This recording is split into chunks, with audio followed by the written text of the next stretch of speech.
അവർക്ക് താങ്കൾക്ക് എന്തെങ്കിലും കൂട്ടിച്ചേർക്കാനുണ്ടെങ്കിൽ പറയാം. അതിനുശേഷം ശ്രീ ശങ്കുട്ടിദാസിലേക്ക് പോകണം.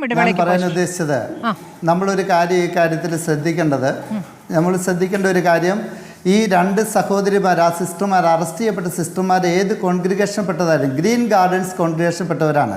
അവരുടെ കാരിസം എന്ന് പറഞ്ഞാൽ, അവരുടെ പ്രവർത്തനത്തിലുള്ള പ്രചോദനം എന്ന് പറഞ്ഞാൽ കുഷ്ഠരോഗികളെ സഹായിക്കുക എന്നുള്ളതാണ്. കുഷ്ഠരോഗികളായ ആളുകളെ ശുശ്രൂഷിക്കുന്ന ക്രൈസ്തവ സന്യാസിനികളെയാണ് ഇവർ ഈ ദുരാരോപണം നടത്തി അറസ്റ്റ് ചെയ്തിരിക്കുന്നപ്പോൾ തിരിയണം. ഈ നാട്ടിലുള്ള പാവപ്പെട്ടവരെ, ആർക്കും വേണ്ടാത്തവരെ ശുശ്രൂഷിക്കുകയും അവർക്ക് നന്മ ചെയ്യുകയും ചെയ്യുന്ന ക്രൈസ്തവ സന്യാസിനികളെ മതപരിവർത്തനം എന്ന പേര് പറഞ്ഞ് അല്ലെങ്കിൽ മനുഷ്യക്കടത്ത് എന്ന ദുരാരോപണം ഉന്നയിച്ച് അറസ്റ്റ് ചെയ്യുന്നത് നീതിക്ക് നിരക്കുന്നതല്ല എന്ന് നമ്മൾ ചിന്തിക്കണം. ഞാൻ തന്നെ ഒരു വർഷം സിസ്റ്റേഴ്സിൻ്റെ കൂടെ ഇവിടെ കേരളത്തിലുള്ള ഒരു ഹൗസിൽ അഗതികളുടെ സഹോദരിമാരെന്ന ST സിസ്റ്റേഴ്സിൻ്റെ കൂടെ ഒരു വർഷം മരിക്കാറായ ക്യാൻസർ രോഗികളെ ശുശ്രൂഷിച്ച് ജീവിച്ചയാളാണ്. ഞാൻ നേരിട്ട് കണ്ടതാണ്. അവിടെ മതമൊന്നും ഞങ്ങൾ നോക്കിയിട്ടില്ല. ഹൈന്ദവരായിട്ടുള്ള, മുസ്ലിങ്ങളായിട്ടുള്ള, ക്രിസ്ത്യാനികളായിട്ടുള്ള മരണത്തോട് മല്ലടിക്കുന്ന പാവപ്പെട്ട സമൂഹം ഉപേക്ഷിച്ച ക്യാൻസർ രോഗികളെ ശുശ്രൂഷിക്കാൻ ഞാൻ തന്നെ കണ്ടിട്ടുള്ളതാണ്. എൻ്റെ കയ്യിൽ കിടന്ന് തന്നെ അനേകം രോഗികൾ മരിച്ചിട്ടുണ്ട്. അവരെയൊന്നും ഞങ്ങൾ മതം മാറ്റുകയല്ല ചെയ്തിട്ടുണ്ട്. ഒരു ഹൈന്ദവ സഹോദരൻ മരിച്ചപ്പോൾ അദ്ദേഹത്തെ ദഹിപ്പിക്കാനായിട്ട്, മതാചാരം അനുസരിച്ച് ദഹിപ്പിക്കാനായിട്ട് അവരുടെ ശ്മശാനത്തിൽ ഞാൻ തന്നെ കൊണ്ടുപോയിട്ടുള്ളതാണ്. അതുകൊണ്ട് ഈ സഹോദരങ്ങൾ ദുരാരോപണം ഉന്നയിക്കുമ്പോൾ അതൊന്നും മറന്നു പോകരുത്. ബഹുമാനപ്പെട്ട BJPയുടെ അംഗത്തോട് എനിക്കൊരു കാര്യം പറയാനുണ്ട്. നിങ്ങളുടെ പ്രമുഖരായ പല നേതാക്കന്മാരും ഞങ്ങളുടെ സ്കൂളിൽ പഠിച്ചിട്ടുള്ളവരാണ്.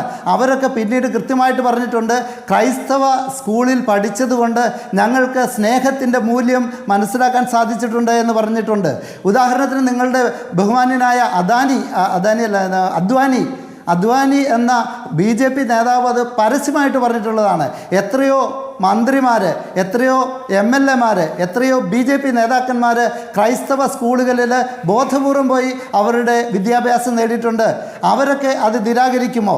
ചുരുക്കം ചില ചെറിയ വിഷലിപ്തമായ മനസ്സുകളുള്ള ചില വർഗീയവാദികളാണ് ഇതിൻ്റെ പിന്നിൽ ഞങ്ങൾക്കറിയാം. പക്ഷേ ഇത്തരം ദുഷ്പ്രചരണങ്ങളോ അനീതിപരമായ മുന്നേറ്റങ്ങളോ സനാതനമായി നിലനിൽക്കുകയല്ല എന്നുകൂടി നിങ്ങൾ തിരിച്ചറിയണം.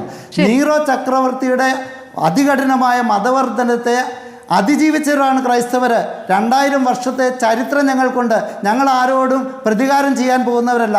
സ്നേഹത്തിൻ്റെ ഭാഷയിലേ ഞങ്ങൾ പ്രതികരിച്ചിട്ടുള്ളൂ. അതുകൊണ്ട് ഗ്രഹാം സ്റ്റെയിനെ ചുട്ടുകൊന്ന ആളുകളോട്, ഉത്തർപ്രദേശിലെ സിസ്റ്റർമാരെ അപഹസിക്കുകയും ആക്രമിക്കുകയും വേദനിപ്പിക്കുകയും ചെയ്യുന്നവരോട് ഞങ്ങൾ പറയുന്നത്, ഞങ്ങൾ ഇതിനെക്കുറിച്ചൊക്കെ ബോധവാന്മാരാണ്. ക്രൈസ്തവരുടെ ഭരണഘടനാപരമായ അവകാശങ്ങൾക്ക് വേണ്ടി ഞങ്ങൾ ഒറ്റക്കെട്ടായി പോരാടും.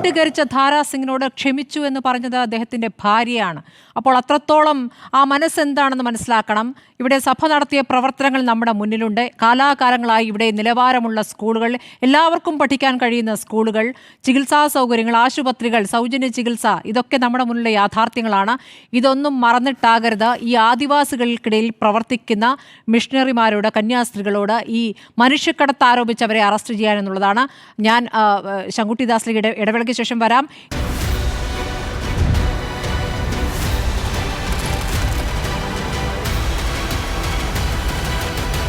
ഡിബേറ്റ് വിത്ത് സ്മൃതി പരുത്തിക്കാട്.